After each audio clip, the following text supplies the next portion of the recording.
Hey, what's up guys, I'm Arnovino and this is the unboxing and review of the Cherry Mobile Apollo. So this is a 1.2 GHz quad-core processor with a 4.2 Jelly Bean Android on it, and it's a 4.5-inch HD display with a 4 GB of ROM and a 1 GB of RAM with an expandable memory up to 32 GB. And of course, it has a 12 megapixel back camera with BSI and also a 5 megapixel front camera with BSI sensor. So let's first check out what's inside the box. So here's the actual unit, and as you will see, meron siyang white back cover na glossy type, and in front meron siyang sticker na nakalagay yung specification. But let's put it in the side first. And next item inside the box is the battery, which is a 2000 milliamp battery, which is in the box nakalagay is 1800 milliamp and with a standard 3.8 volts. And next is the USB cable, which is used for charging and data transfer. Another one is the headset, which is also a color white and also has a button for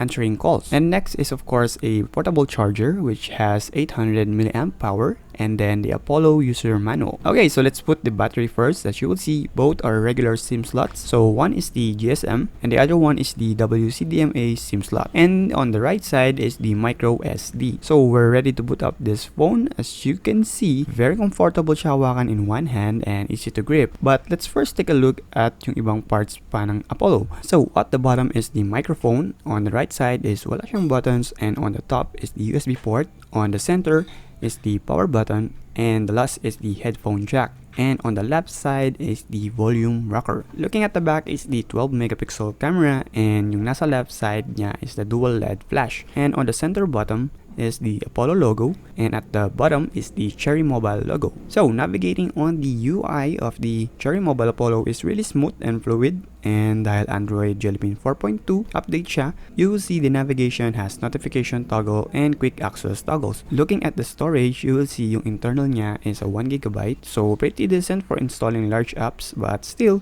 you need to use SD card para mas utilize nyo siya. So looking at the camera, you will notice it has the typical camera app, and yung interface niya is very familiar with the other Cherry Mobile units na nireview ko na before. Upon testing this out on the different shots, I really found it very decent in taking photos, lalong-lalo na kapag maganda yung lighting, situation nyo, and taking outside shots or even on a good lighting environment. And that is because of the 12 megapixel BSI sensor both for front camera and back camera. Unfortunately, yung front camera niya is a bit desaturated and grainy even though it has a BSI sensor. So here are some of the shots that I have taken using the Cherry Mobile Apollo camera. It has a 4mm focal length and a 2.4 f-stop. So far, the color of the photos are vibrant and good in taking macro shot. Because of the autofocus feature, no camera. So for the video, here is the actual shot.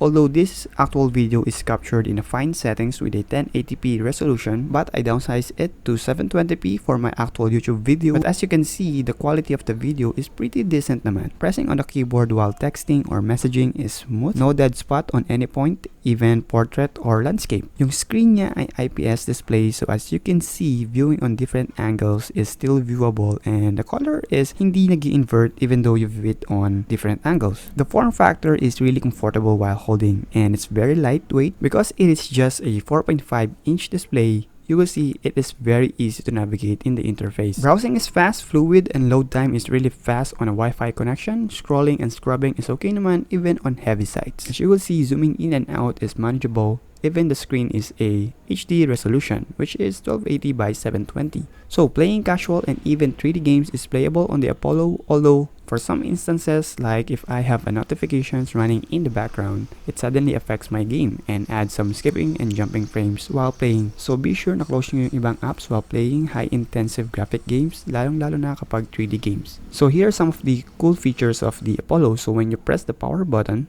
meron siyang screen capture button shortcut that you can press. Mas madali siyang mag-screenshot kung ayaw nyo gamitin yung volume down and power button. And also on the audio profile, merong added feature called flip mute. This feature works when, example, set nyo yung alarm nyo, and habang tumutunog yung alarm, you can mute it by flipping yung phone nyo, as what you can see on the video.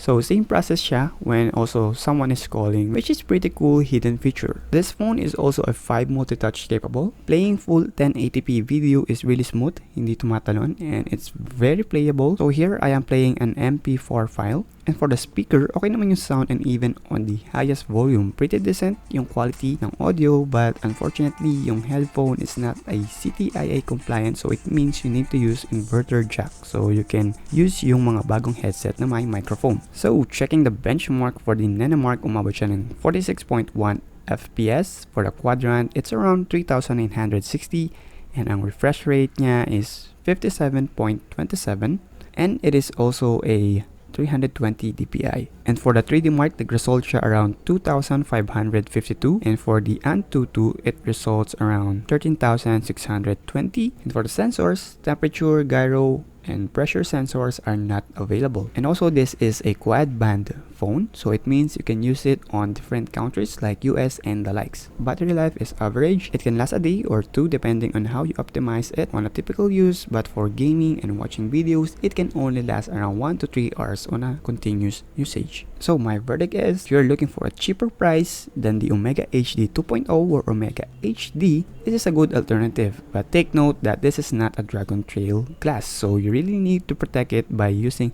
a screen protector. But either way, the camera is almost the same with the Omega HD series but minus the front camera. For the performance, it's pretty good and responsive even with a cheaper price comparing to the Omega HD series. One advantage of this, it has more sensors available like magnetic sensor, which is for some users, they prefer to have that. But then again, the Apollo is a great phone for both gamer and photo users with a tighter budget.